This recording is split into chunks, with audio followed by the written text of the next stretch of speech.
Surviving Christmas. Christmas is supposed to be a time of joy, but it is also a time when people are injured, sometimes severely, while hanging Christmas lights on their homes. For example, the manager of safety at a large corporation said that most years they lose an employee for a significant amount of time due to injuries sustained while decorating their home for Christmas. A typical scenario involves the last light to be hung on the house.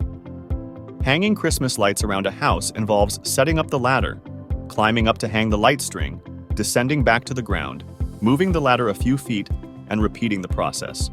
This tedious sequence is repeated numerous times.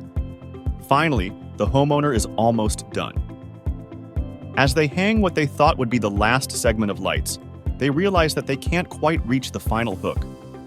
Not wanting to have to move the ladder again, they lean over farther and farther, and as they stretch their arm to reach that last hook, the ladder falls over, dropping them a significant distance to the ground.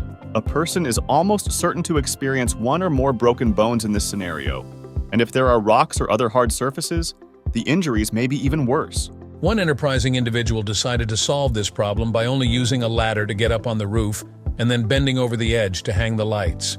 Eventually, they bent over just a bit too much and fell off the roof.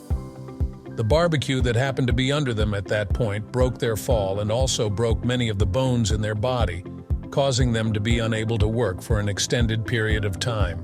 We have received wonderful feedback from people who have shared how using the tools of error prevention has helped them save time and avoid injuries at home, and hanging Christmas lights is certainly a situation that would benefit from error prevention. Before you start this or any other project, use ASOP to search for any risks, and then use the conservative response rule to mitigate those risks. Assignment. Have you carefully planned what you're going to do, the risks involved, and how you can reduce or eliminate them? Equipment. Do you have the proper equipment, and is it in good condition? Many people don't have a ladder that extends far enough beyond the edge of the roof to be safe. Instead of taking a considerable risk with a ladder that is too short, you could eliminate this risk by renting a longer one. Obstacles.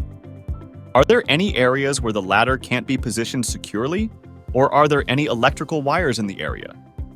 Personnel. Are you well rested, and do you have plenty of time so you won't be rushed? Is anyone else available to steady the ladder for you? Situation. If anything is yellow or red, take the necessary steps to reduce the risk so that everything is green, good to go. Discussion. 1.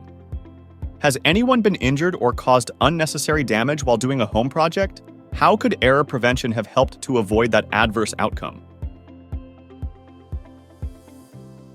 2. Has anyone used error prevention at home to avoid damage or injury?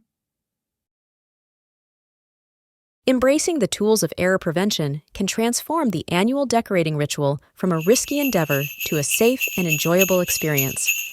We can effectively mitigate risks by meticulously planning, ensuring appropriate and well-maintained equipment use, assessing for obstacles, and having adequate help and time.